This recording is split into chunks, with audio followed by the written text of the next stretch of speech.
அன்பு உறவுகளுக்கு வணக்கம். நான் நகுலன்.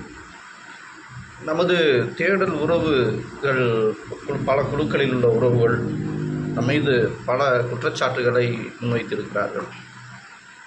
அதுவும் குறிப்பாக நகுலன் அவர்கள் விஜயை பற்றி பேசிக் கொண்டிருக்கிறார். அவர் விஜய் ரசிகராக இருக்கிறார், அதனால் விஜய் பற்றி பேசுகிறார். விஜய் என்பவர் தேவையில்லாமல் விஜய் பேசிகிட்டு இருக்கிறார்.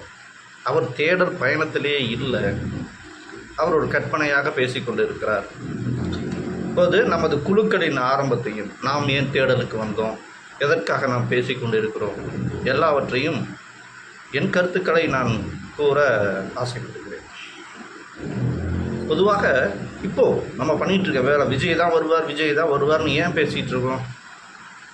ஏன்னா நான் சொல்லலை, கோரக்கருடைய தீர்க்க தரிசனங்களின்படி இம்மார்டல் ரூலர் அவர்களுடைய வரவிற்கு முன் அடையாளமாக குறிப்பிட்டிருப்பது விஜயன் என்றொரு அரசன் வருகை.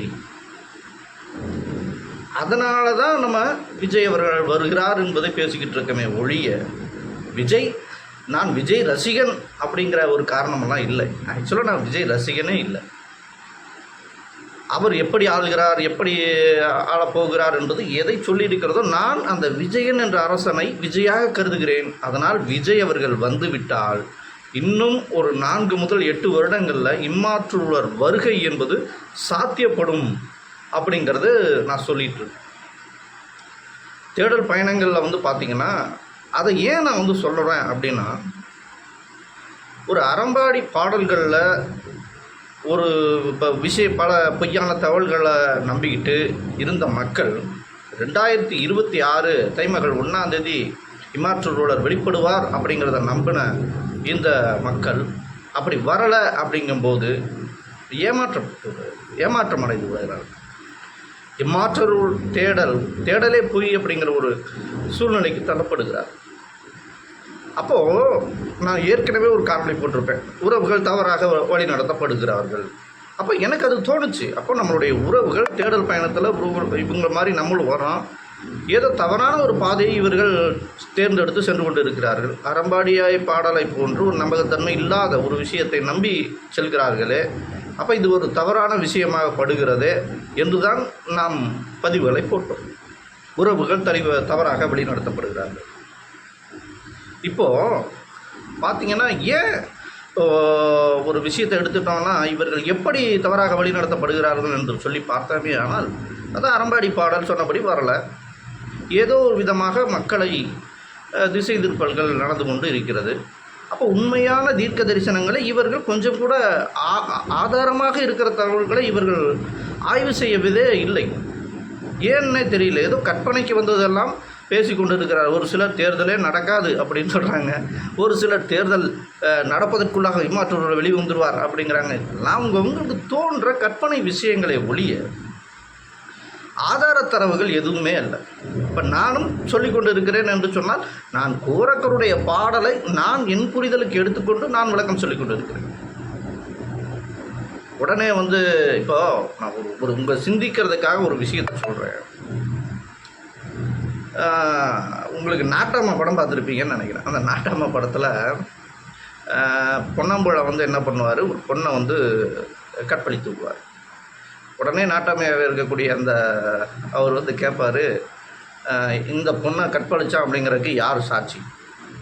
உடனே அங்கேருந்து ஐயா நான் பார்த்தேங்க ஐயா, நீ அந்த பொண்ணுக்கு என்ன உறவு வேணும்? நான் தாய் மாமங்கய்யா. செல்லா போ அப்படின்றாரு. அடுத்த ஒருத்தன் வருவான், நீ உனக்கு அந்த பொண்ணுக்கு என்ன சம்மந்தம்? ஐயா நான் சித்தப்பாங்க ஐயா.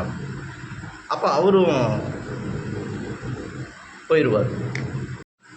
அப்புறம் அந்த சின்ன பையன் ஒருத்தர் வருவான், நீ என்னன்னு பார்த்த அப்படின்னா, நான் பார்த்தேன் அந்த மாமா அந்த அக்காவை தூக்கிட்டு போனார், அந்த அக்கா அழுதுகிட்டே வந்துச்சு, என்ன நடந்ததுன்னு கேட்டேன், என் வாழ்க்கையே சீரழிஞ்சு போச்சுன்னு சொல்லி அழுதுகிட்டே போச்சு அப்படின்னா சின்ன பையன் சொன்னான். இப்போ இதுலேருந்து நம்ம என்ன தெரிகிறோன்னா, ஒரு விஷயத்தை எப்படி நாம் அணுகுகிறோம் என்ற ஒரு விஷயங்கிறது இருக்குது. இப்போது இந்த தேடல் பயணத்தில் இந்த தேடல் பயணத்திற்காக வீடியோ போட்டிருப்பவர்கள் எல்லாரையும் கவனிங்க. உதாரணமாக நம்ம இப்போ ஒரு துரை இருந்தார். துரை ஐயாவுக்கும் இம்மாற்றல் ரூலருக்கும் என்ன சம்பந்தம்? துரை ஐயாவை இம்மாற்றல் ரூலராக நினைத்து கொண்டார். ரெண்டாவது சாந்தன் ஐயா வீடியோ போட்டுட்டு இருந்தார். அவரும் தன்னைத்தானே இம்மாற்றல் ரூலர் என்று சொல்லி கொண்டிருந்தார். அப்புறம் ராம் பிரசாத், நாகராஜன் ஐயா, அப்புறம் யார் நம்ம சிவம் அவர்.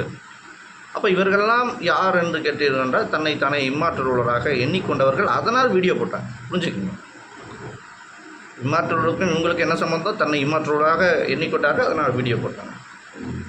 சரி, அடுத்தது இப்படி வாங்க. இந்த அறம்பாடி பாடல் ஏன் போட்டார்? ஏன்னா அந்த பாடல் அவருக்கு பொருந்துற மாதிரி எழுதியிருக்காரு, அவர் போட்டார், ராதாகிருஷ்ணன் ஐயா.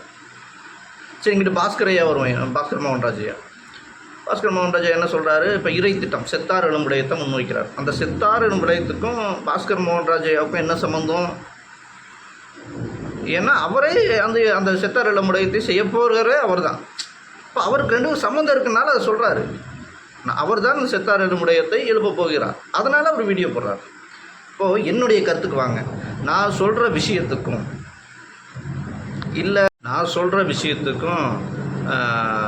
எனக்கும் என்ன சம்பந்தம்? நான் எடுத்துக்கொள்கிற அந்த கோரக்கருடைய சந்திர ரேகைக்கும் அங்கே வரப்போகிற அந்த 18 சித்த பெருமக்களுடைய ஒருவராக வரப்போகிற இம்மாற்றல் ரூலருக்கும் எனக்கும் என்ன சம்பந்தம்? எதுவுமே இல்லை. நான் ஒரு கருவி. இதை மக்கள், நம்மளுடைய உறவுகள் தவறாக வழிநடத்தப்பட்டு கொண்டிருக்கிறார்களே என்று கருதி நான் என்னுடைய கருத்தை முன்வைத்து கொண்டிருக்கிறேன். அவ்வளவுதான். இதிலிருந்து எனக்கு எந்த விதமான ஆதாயமோ கிடையாது. இல்லை, நான் அந்த வரப்போகிற இம்மாற்றல் ரூலராக இருக்கிறான்னா இல்லை, அவருடைய ஆட்சியின் கீழே ஏதாவது அமைச்சராகவோ ஒரு தளபதியாகவோ இருக்கிறாருன்னா அதுவும் இல்லை. அப்போ நான் என்ன ஒரு கருவி. அப்போ மக்களுக்கு உண்மையை போய் சேர வேண்டும் என்பதற்காகத்தான் நாங்கள் இந்த குருகுலம்னு ஒரு குழு உருவாக்கணும். அந்த குழுவில் இருந்து யூடியூப் உருவாக்கணும். அதிலிருந்து அப்படியே பயணிச்சுக்கிட்டு இருக்கோம். அப்போது இது மாதிரி தான் எங்கள் பயணங்கள் சென்று கொண்டு இருக்கிறது. தொடர்ந்து நான் கோரக்கருடைய அந்த சந்திரலேகையில் இருக்கக்கூடிய வரிகளை திடமாக நம்புகிறேன். அது மற்றவர்கள் நம்புகிறார்களோ நம்பவில்லையோ அது எனக்கு தெரியாது. நான் கூறப்பட்டிருக்க எனக்கு கற்பனையான உதித்த விஷயங்களை நான் நம்ப கிடையாது. நான் புத்தகத்திலே பார்க்குறேன், கோரக்கர் பேர் போட்டிருக்குது சந்திரலேகின்னு. அதில் இருக்க பாடல்களில் டீகோட் பண்ணி அதில் சொல்லிகிட்ருக்கோம். அறம்பாடி பாடலை முன்னிருந்தே நம்ம சொல்லிகிட்டு இருக்கோம். அதை நம்ப வேண்டாம், உண்மை இருக்குது, பொய் இருக்குதுன்னு 1000 பேர் 1000 விதமாக சொல்லி கொண்டு இருக்கிறார்கள். நமக்கு அதை பற்றி தேவையில்லை. ஒரு பொய் ஒரு இடத்துல ஒரு பாலிலே ஒரு சொட்டு விஷம் கலந்து விட்டது என்று சொன்னாலே அந்த பாலை ஒதுக்கி விடுவது நல்லது என்பது போலத்தான் நான் அறம்பாடி பாடலை பார்க்கிறேன். அதே சமயத்தில் இப்போ கோரக்கருடைய சந்திரரேகை, வைகுண்டருடைய தீர்க்க தரிசனம், வள்ளலாருடைய தீர்க்க தரிசனம் அப்படி நிறைய இருக்குது. அவற்றை ஆய்வு செய்வோம். நம்ம செத்தாரிடம் விடயம் நடக்குதுன்னு பாஸ்கர் மோகன்ராஜ் சொல்கிறார். அதுக்கு ஏன் நம்ம ஆதரவு கொடுக்குறோம்? ஏன்னா வள்ளலார் சொல்லிட்டு போயிருக்காரு, செத்தார் எழுவார் என்று சின்னம் பிடி. அப்போது அவர் சொன்ன விஷயம் நடக்கிறதுக்கு வாய்ப்பு இருக்குன்னு. அப்போ சொன்ன விஷயத்தை தான் நம்ம சொல்கிறோம். நம்ம கற்பனையாக உணர்கிற விஷயத்தை நாம் பகிரவே இல்லை. இது சரி என்று சொல்லுவது, இதை வள்ளலார் சொல்லியிருக்காரா, அதை ஏற்றுக்கொள்ளலாம். அவருடைய புத்தகத்தில் இருக்கிறது, அதனால் ஏற்றுக்கொள்கிறோம். அவ்வாறாகத்தான் நமது குழு பயணங்கள் சென்று கொண்டு இருக்கிறது. எதுவாக இருப்பினும் மே 5ஆம் தேதி தெரிந்துவிடத்தான் போகிறது. அரசியல் தேர்தல் முடிவுகள் நமது எண்ணம் சரியானதா, நமது வழி சரியானதா, கோரக்கருடைய அந்த இம்மாற்றலூடர் என்பவர் வரக்கூடிய அந்த அடையாளம் அது சரியாக நடைபெறுகிறதா என்பதை பார்க்கலாம். சரியாக நடைபெற்றால் திடமாக நம்பலாம். இம்மாற்றலூடர் வருகை என்பது 4 முதல் 8 ஆண்டுக்குள் இருக்கிறது என்பதை வெளிப்படையாக இன்னும் வேகமாக யூடியூப்பில் அறிவிக்கலாம். இப்போ எல்லா காலமும் அப்படித்தான் கடந்து கொண்டிருக்கிறது.